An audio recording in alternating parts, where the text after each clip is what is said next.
আৰু যিখিনি আপোনাৰ উচ্ছেদ অভিযান ৰাজ্য চৰকাৰে আৰম্ভ কৰিছিলে যোৱা ছেপ্টেম্বৰ মাহৰ 9 তাৰিখে আৰু তেতিয়া আপোনাৰ বহু সংখ্যক আপোনাৰ তাতে যিখিনি এফেক্টেড মানুহ আছিলে তেওঁলোকে আহি পেলাই মহামান্য গুৱাহাটী উচ্চ ন্যায়ালয়ত আপোনাৰ কেইবাখনো লেখ আবেদন দাখিল কৰিছিলে আৰু এই লেখ আবেদনখনত মহামান্য গুৱাহাটী উচ্চ ন্যায়ালয়ে এটা নিৰ্দেশনা দিছিলে যে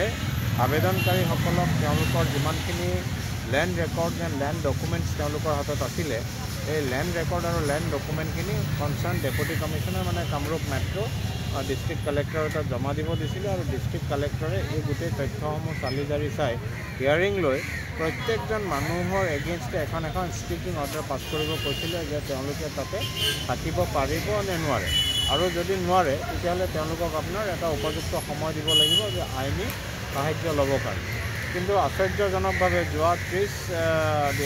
30 ডিচেম্বৰ 2024 তাৰিখে এখন নটিচ চাৰ্কুলেট কৰিছে আপোনাৰ কনচাৰ্ণ ডেপুটি কমিশ্যনাৰে যে আপোনাৰ মানে তেওঁলোকক 15 দিনৰ সময়সীমা বান্ধি দিছে যে 15 দিনৰ ভিতৰত তেওঁলোকক তাৰমানে সেই ঠাই খালী কৰাৰ কাৰণে নিৰ্দেশনা এটা জাৰি কৰিছিলে যে উপায়বিহীন হৈ পেলাই আকৌ আপোনাৰ আজি তেওঁলোকে মহামান্য গুৱাহাটী উচ্চ ন্যায়ালয়ৰ দ্বাৰস্থ হৈছে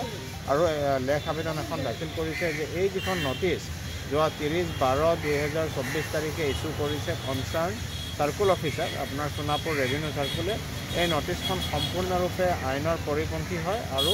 মহামান্য গুৱাহাটী উচ্চ ন্যায়ালয়ৰ যিটো নিৰ্দেশনা আছিলে এই নিৰ্দেশনাটো আপোনাৰ সম্পূৰ্ণৰূপে ফলো হোৱা নাই আৰু লগতে উচ্চতম ন্যায়ালয়ে যিহেতু স্থিতি অৱস্থা বাহাল ৰখাৰ এটা নিৰ্দেশনা দিছিলে এই গোটেই সোণাপুৰ ৰেভিনিউ সাৰ্কুলৰ ওপৰত গতিকে স্থিতি অৱস্থা বাহাল থকা সময়ত তেওঁলোকে এনেকুৱা ধৰণৰ নটিচ দিয়াটো আপোনাৰ পুনৰাই মানে মহামান্য উচ্চতম ন্যায়ালয়ক অৱমাননা কৰাৰ নিচিনা হৈছেগৈ গতিকে এই গোটেই তথ্যসমূহ চালি জাৰি চাই পেলাই আজি আপোনাৰ মহামান্য গুৱাহাটী উচ্চ ন্যায়ালয়ে পুনৰ এক স্থগিতাদেশ জাৰি কৰিছে যে অহা 29 তাৰিখলৈকে গভৰ্ণমেণ্টক তেওঁলোকৰ স্থিতি শপতনামা আকাৰে দাখিল কৰিবৰ কাৰণে স্পষ্ট কৰিবৰ কাৰণে এখন শপতনামা দাখিল কৰিব দিছে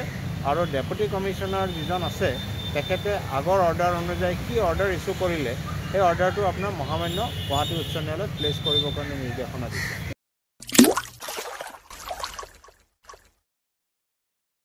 अन्नपूर्णा काव घी देश के हर एक खाने को लजीज बनाता है।